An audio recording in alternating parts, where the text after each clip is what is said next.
Hello everyone, I am Nitin Kumar Upadhyay. आज की मैं इस पूरी वीडियो में बात करने वाला हूँ स्टॉक मार्केट के प्रोसेस के बारे में, आईपीओ के बारे में कि आईपीओ के थ्रू किस तरीके से कंपनी अपने फ़ंड को रेस करती है। मैं ऑलरेडी पुरानी वीडियो में बता चुका हूँ एंजल इन्वेस्टर, वेंचर कैपिटल और स्टॉक मार्केट के बीच में क्या डिफरेंस है। अगर आपने वो वीडियो नहीं देखी है तो उसका लिंक मैं डिस्क्रिप्शन में दे देता हूँ। चलो आज की वीडियो शुरू करते हैं। तो आईपीओ के पूरे प्रोसेस में क्या होता है, किसी भी कंपनी को फंड रेस करना होता है स्टॉक मार्केट के थ्रू, तो वो आईपीओ लाती है। अगर किसी भी कंपनी को आईपीओ के थ्रू फंड रेस करना है तो इस पूरे आईपीओ के प्रोसेस को सेबी कंट्रोल करती है। सेबी को कहते हैं security and exchange board of India.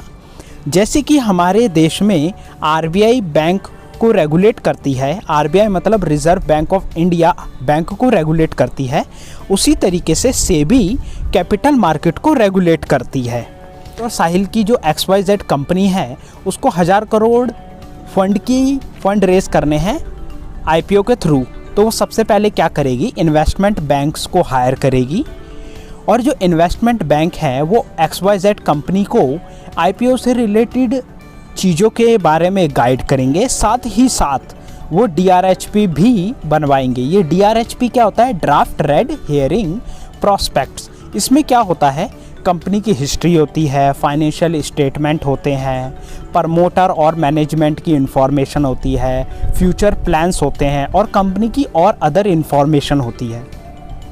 Investment bank company को DRHP बनवाने में हेल्प करते हैं और फिर DRHP सेबी को सबमिट की जाती है और फिर सेबी उन डॉक्यूमेंट्स को, उस DRHP की इंफॉर्मेशन को चेक करती है और अगर उनको और इन्फॉर्मेशन की ज़रूरत होती है तो वो कंपनी को इन्फॉर्म करती है और कंपनी उस इन्फॉर्मेशन को सेबी को प्रोवाइड करवाती है।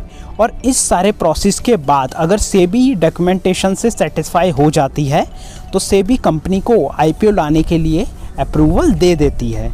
अब ये आईपीओ भी दो तरीके के होते हैं। पहला होता है IPO fix price IPO, second होता है बुक बिल्डिंग। अब जो फिक्स प्राइस आईपीओ है इसमें कंपनी की जो शेयर की प्राइस फिक्स होती है और लोग कंपनी के शेयर को उसी फिक्स प्राइस पर सब्सक्राइब करते हैं, मतलब ख़रीदते हैं, जो कंपनी डिसाइड करती है। फॉर एग्ज़ाम्पल किसी कंपनी ने पर शेयर 200 रुपये पे डिसाइड किया है कि पर शेयर 200 रुपये होगी, तो वो जो इन्वेस्टर हैं, जो लोग हैं, वो 200 रुपये के हिसाब से उन शेयर को खरीदेंगे। तो इस प्रोसेस को फिक्स प्राइस आईपीओ कहते हैं। दूसरा आ जाता है हमारा book building IPO. Book building IPO में क्या होता है, एक प्राइस बैंड डिसाइड होता है। फॉर एग्ज़ाम्पल कि कोई शेयर है वो 200 से लेकर 206 के बीच में प्राइस बैंड डिसाइड हुआ है। अब इस 200 से लेकर 206 के बीच में बिड लगेगी, जो जिसकी सबसे ज़्यादा बिड लगेगी वही उसी प्राइस पर शेयर सब्सक्राइब होंगे।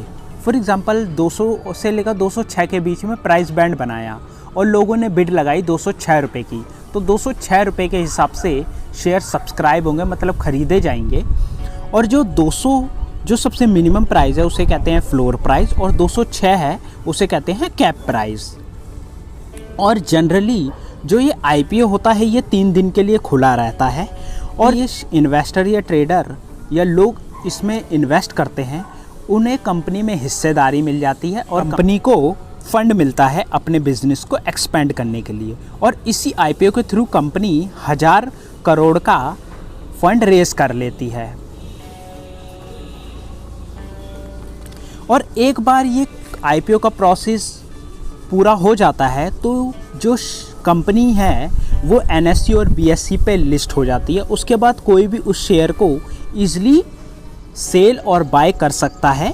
और जब ये NSE और BSE पे लिस्ट हो जाती है, कंपनी स्टॉक मार्केट में लिस्ट हो जाती है, तो वो कंपनी पब्लिक लिस्टेड कंपनी बन जाती है।